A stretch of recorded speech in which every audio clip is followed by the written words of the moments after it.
Welcome back to the Deep Dive. Today, we are wading into some really fascinating and honestly kind of heavy waters. Mm-hmm. We aren't talking about the usual tech headlines, no new gadgets or, stock prices. No. We are looking at the justice system, but not the way you see it on TV. No, definitely not the TV version. In fact, one of the sources we're looking at, it explicitly warns us against that Hollywood lens. Right, and I want to start there with a thought experiment from the reading that I have to admit, it made me laugh out loud. It's a real reality check. Well, it's always good to start with a laugh before the existential dread sets in, right? Let's hope we can avoid total dread. Yeah. But picture this. Imagine the justice system is a blockbuster movie. Okay. High stakes, dramatic courtroom speeches, the gavel banging, the surprise witness. The gasp from the jury box, all of that. Yes. Yeah. Now, if the justice system were actually a movie, the reality is that 99% of the people working in it wouldn't be the stars. Not even the supporting actors. They wouldn't even be the extras. No. According to these sources, they'd be the people managing the subtitles. The subtitles. It's such a harsh image, isn't it? It is, but it's also remarkably accurate. I mean, when we think of law, we think of the verdict, the climax. The big moment. The big moment. But the actual day-to-day reality of the legal industry, and we're talking about the engine room here, it's forms, it's filings, it's checking deadlines. It's discovery. It's discovery. It's managing the text that runs at the bottom of the screen while the real action happens somewhere else. And that is exactly where we are aiming our focus today. We're doing a deep dive into a really provocative set of documents. Right. Specifically, a script titled, Justice is an Action, Not a Reaction, and some strategic background on something called Project 11 and the 1% Club. And we should clarify immediately, this isn't a deep dive into legal reform. Right. Good point. We aren't here to debate Supreme Court decisions. No. We're not talking about left-wing or right-wing politics. The technology we're discussing, it really doesn't care who you voted for. Not at all. We are looking at something much more personal. We're looking at the fracture of human identity within the justice system caused by AI. We're seeing this massive shift. And the question the sources are asking is, well, what happens to a person's sense of meaning when the procedural work that defined them, those forms, those filings, the subtitles, is suddenly automated? It's the so what do I do now question, but on a soul level. Yeah. And I'm really excited to get into the psychological angle of this. Me too. Because we usually talk about AI taking jobs, and it's just an economic statistic. Mm-hmm. But these sources are arguing it's actually taking meaning. That's the crux of it. And this isn't just happening to lawyers, by the way. The documents frame this as part of a much larger shift happening across health, education, infrastructure. All over. But today, we're zooming in specifically on the justice sector because the contrast there is just so sharp. You have this high ideal of justice, with a capital J, and this very mundane reality of paperwork. And AI is driving a wedge right between them. So let's unpack that wedge. One of the concepts that jumped out at me immediately was this idea of the ladder disappearing. Our ladder, yeah. But before we get to that, we have to talk about the people standing at the bottom of it. Who are we actually talking about here? We're talking about the invisible army of the legal world. Paralegals, law clerks, junior associates, discovery teams, case managers. The subtitle managers? Precisely. If you look at the traditional workflow of a law firm, it is built on volume. Just massive amounts of reading. Right. Let's say there's a massive corporate lawsuit, a merger gone wrong or something. You might have millions of emails, contracts, memos that need to be reviewed to find that one smoking gun document. And that's called e-discovery or due diligence. Right? That's it. And historically, that was human work. Oh, I've had friends in law who spent the first 3 years of their careers just sitting in a windowless room, highlighting text. It sounds miserable. It was a rite of passage. It was billed as paying your dues. But here is the shift. That work contract analysis, searching for precedents, summarizing research memos that used to take teams of humans weeks or months. Yeah? AI now does it in minutes, and often it does it more accurately because it doesn't get tired or bored. Minutes. That is terrifying efficiency. But, okay, let me play devil's advocate here. Isn't that a good thing? You'd think so. If I'm a junior lawyer, don't I want the robot to do the boring stuff so I can go argue in court? I mean, nobody goes to law school dreaming of reviewing 5,000 emails about concrete supply chains. Of course not. And that's the standard sales pitch for AI. It frees you up for higher level work. But the sources point out a massive structural flaw in that argument. Right. It's not just busy work. It's training data for the human brain. Wait, unpack that for me. training data for the human brain. Okay, think about how a human becomes a senior partner or a judge. How do they develop that gut instinct? How do they know within 10 seconds of looking at a contract that something smells off? I just assumed they were really smart. They are smart, but that intuition is built on volume. They climbed the ladder. They started on the bottom rung doing that procedural work. All the mud. Exactly. They read the thousands of bad contracts, which is the only way you learn what a good contract looks like. They learned the system by processing the system. It's almost like osmosis.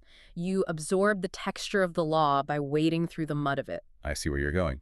If you remove the mud. You remove the learning. If AI handles the bottom rungs, if the machine does the reading, the analyzing, the sorting, the ladder is broken. The source material asks a profound question. If AI does the learning, how do humans develop the expertise to judge the machine's output? You can't step on a rung that isn't there. It's like, imagine if we automated medical school residency. You never have to do rounds. You never draw blood. You never deal with a difficult patient at 3 a.m. And then what? And then suddenly you're handed a scalpel and told, okay, do the heart surgery. That's a perfect analogy. You'd lack the texture of the knowledge. You'd have the theory, maybe, but not the intuition. The sources call this a potential competence gap. We're efficiently removing the very training ground that created the experts we rely on.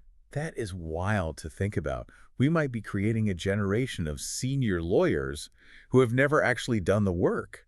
But I think what's even more pressing, at least according to these documents, isn't just the skill gap, it's the identity gap. Yes, this is where the rubber meets the road emotionally. So let's pivot to that, because this is where the sources get really human and, honestly, a little heartbreaking. It is. We're moving from economics to psychology. We are, because the fear isn't just, will I lose my paycheck? I mean, that's a valid fear, obviously. But the deeper fear, the one that keeps people up at night, is if this work goes, where do I belong? There was a vignette, a specific story in the source material that really stuck with me, about a junior paralegal. I think we need to retell that because it just perfectly encapsulates this feeling. Yes, the paralegal story, it's very telling. So this is a young woman who, by her own admission, hated the hours. Jesus. She was staying late, missing dinners, drinking bad coffee, reviewing just endless stacks of documents. It was absolute drudgery. And this is the big but, she did it. Why? Because she believed she was part of justice. That was her specific phrase. She wasn't just checking boxes. In her mind, she was the gatekeeper.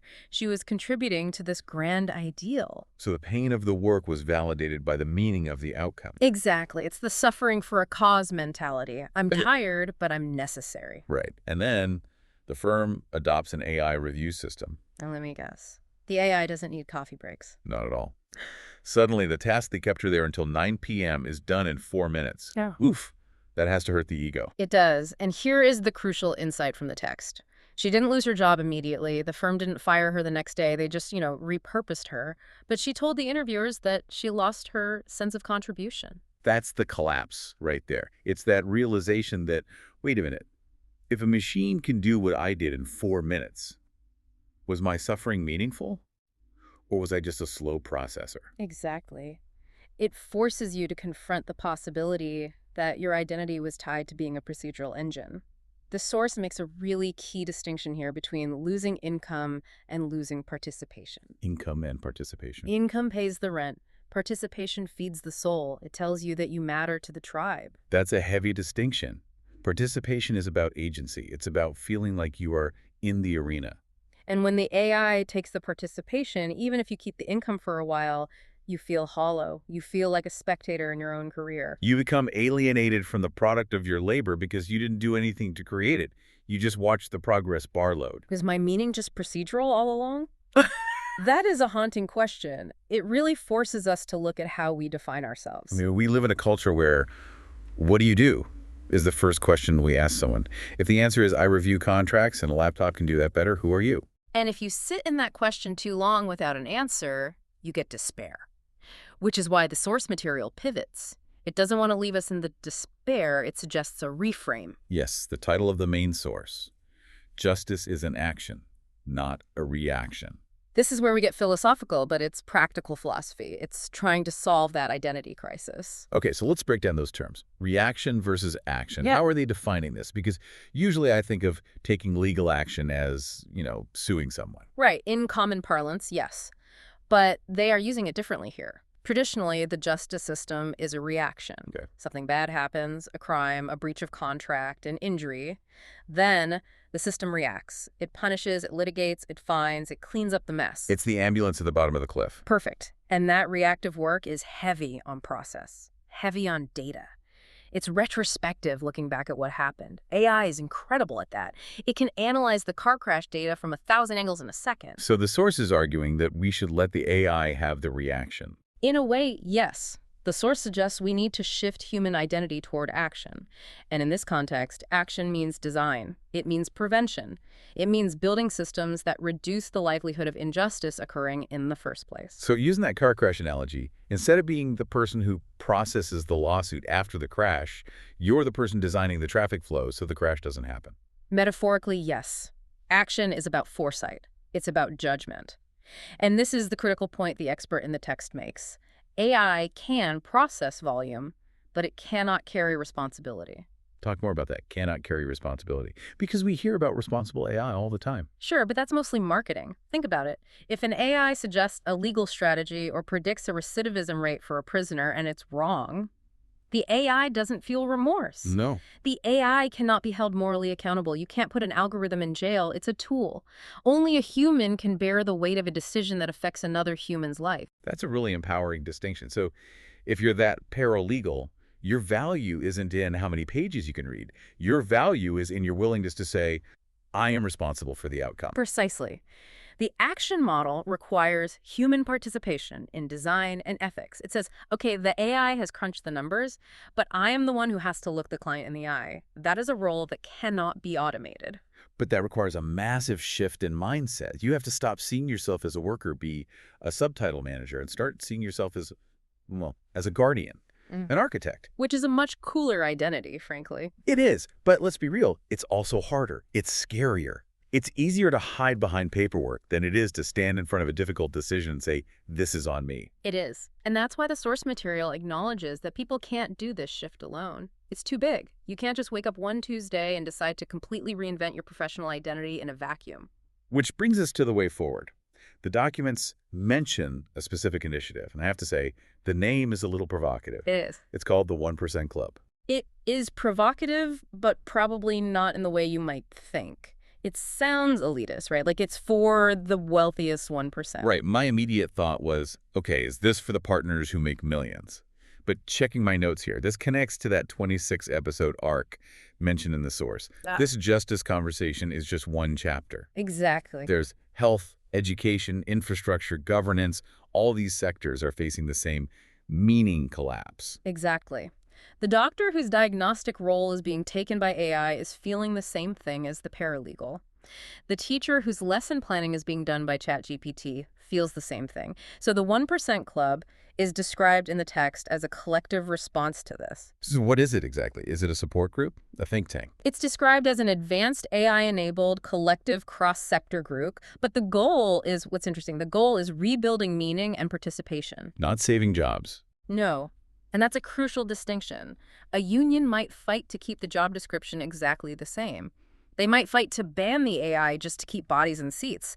This group seems to accept that the job descriptions will change. So they're focused on what comes next. Yes. If the job changes, how do we rebuild the human participation so we still matter? So why 1%? What's that about? It implies that perhaps only a small percentage of people are ready to proactively do this work right now, to stop clinging to the old ladder and start building a new one. It's an invitation for people whose identity has been tied to what they do and are now realizing that foundation is turning to sand. So it's for the early adopters of responsibility. That's a great way to put it. It's like a call to arms for the people who want to be the architects of the new system rather than the victims of the old one. Or to go back to our earlier metaphor, it's for the people who are done managing the subtitles and want to start writing the script. I love that. It's really about agency. So much of the anxiety around AI is that feels like something happening to us. The robots are coming for my job. Right. But this perspective flips it. It says, the robots are taking the boring stuff. Now, who are you going to be? And that requires collective thinking. You need the lawyer talking to the doctor, talking to the teacher, because they're all grappling with the same fundamental question. What is the human role in a post-process world? It's fascinating to think that the solution to a technological problem might actually be More humanity, more connection. It's often the case. Technology isolates us by making us efficient individually.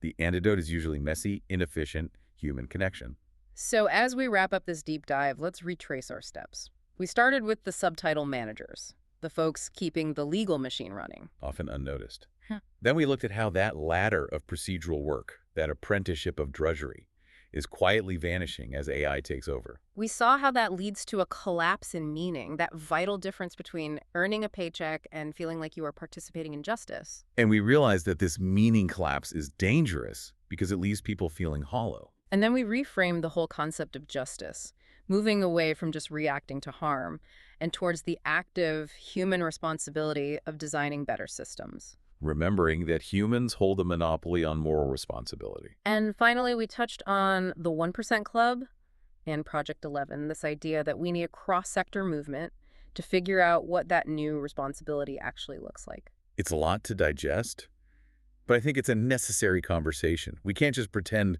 the subtitles are going to need managing forever. No, the movie is changing. The script is being rewritten as we speak. So I want to leave you, the listener, with the final provocation from our source material.